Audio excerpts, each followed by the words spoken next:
si aad u hesho xubinta kalamaan ee ka baxda maalin kasta radio kulmiye fadlan subscribe saar channelkan keenin war kalamaanay waa salaamay anigu Soomaaliya waxaan dhiraa dadka wada shirkiisa dangu dayr u dhiga meele qofka daacad taliya ila darajadeeyay dulmi iyo xadgudub lama rabiyo daalin iyo tuuge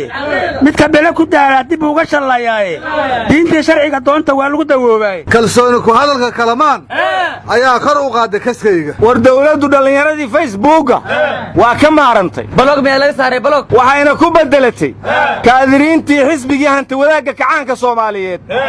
oo hadda la baxay xisbiga wadaniyiinta Soomaaliyeed baa isxil qaamay waxaana gudoomiye u hogaaminaya Yuusuf Diiriye Maxamuud ama Faatax Halka u taqaaniin hadda degmo kasta waxay ku diyaariyeen xoogag leeyahay wadaniyiin oo hal ku dhageeyada wato 6 saac oo habeenimo hadii la waco soo baxayo hawlgalaya ariyaa isxilqaan tiyaatarka lagu dhisay xaakalo qabahayaan war dalkan wax qabadka laga rabay hal guri waa ka weeya war kaadiriinta sheegaysaa ma labada sano dawladdan u hartay way ku egyihiin mise dawladaha dambe way la shaqay doonaan ariyaadaha kaadiriinta waxaan ku xusuusnay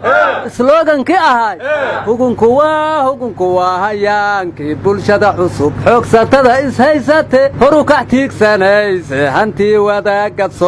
Soomaaliyeed war Soomaalidu weligeed hantideeda wadaagaysa qof u soo martiyana weligeed kama seexan weligeed ba iskeed bay wax u qabsan jirta Soomaalidu war ra'iisul wasaare Khayre Mareykanka waa kii dika yiri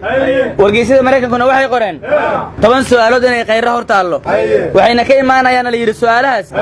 aqalka cad wasaaradda arrimaha dibadda bangiga adduunka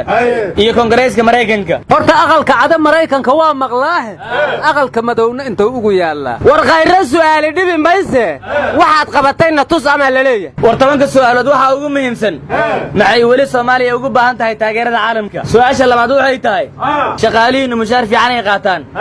adeegiinuna waa yar yahay kuwa Soomaaliland mushaarkoodu waa yar yahay adeegooduna waa badan yahay maxay ku dhacday maxaad haysiin oo qorshe ah oo musuqa lagu la tacaalaya ma jira qof aad soo xirteen oo ku takrifalay mushaarkii ciidanka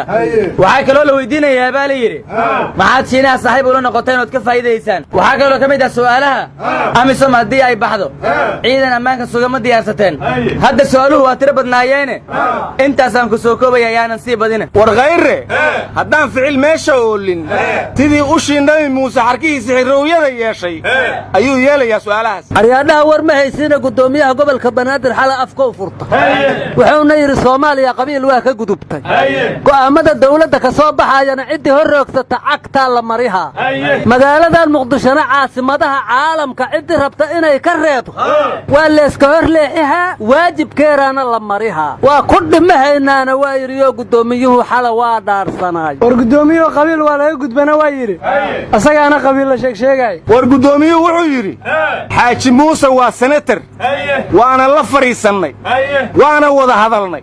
laakiin ekismiranayo waxaan ugu tala galnay diblomaasiyiinta caalamka cid hor joogsanayso ka aqbalaynaana ma jirto waxa kale oo asiri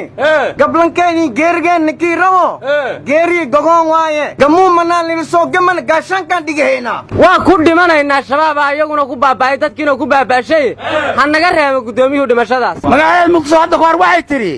deegaan laygama wacno dushaas waa beerihii dhankan waa dunyadii docdaanina waa badii nimcada ay ugu dayreen baa saboolnimo doorateen haddaad ii duubataan dad iyo nabad ii heshaan dib ii soo nuurisaan asaaga igu dartaan dunidan waan ugu sarrayn dhaqsana weydin deeqaya dadkaygu ii gurmada Muqdisho nabay runay sheegtay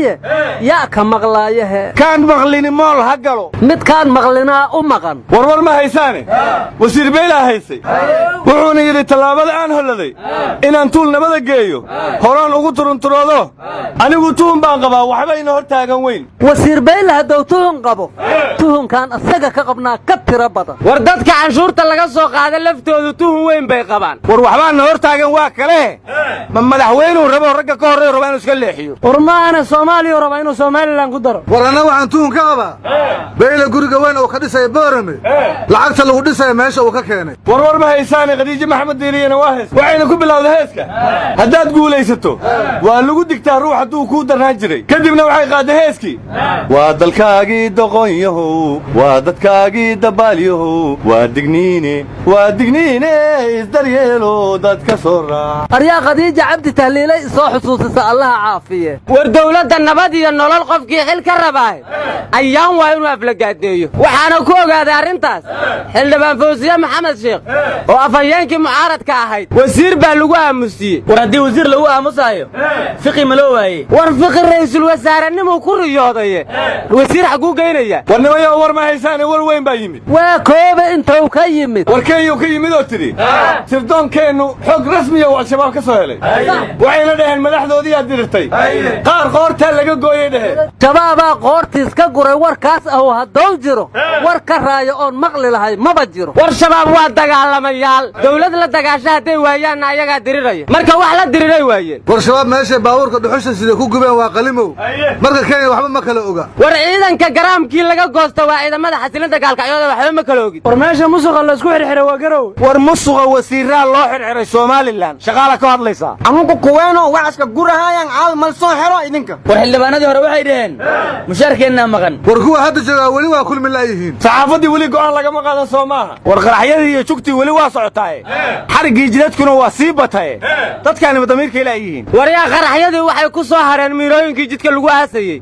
baabuurtii waaweyneedna waa la celshay marka shacabkaa laga rabaa inay soo sheegaan kuwa wax duugduugaya arooye shacab ha noqoto ama dawlad ha noqoto amba ciidan ha noqotee waxaan dhihi lahay how dulmigu weydin daashaade dalkiina ma difaacatin dulmigu weydin daashaade dalkiina ma difaacatin isii qori aan ku difaacay waa farabaranay war yaa qoriga anigays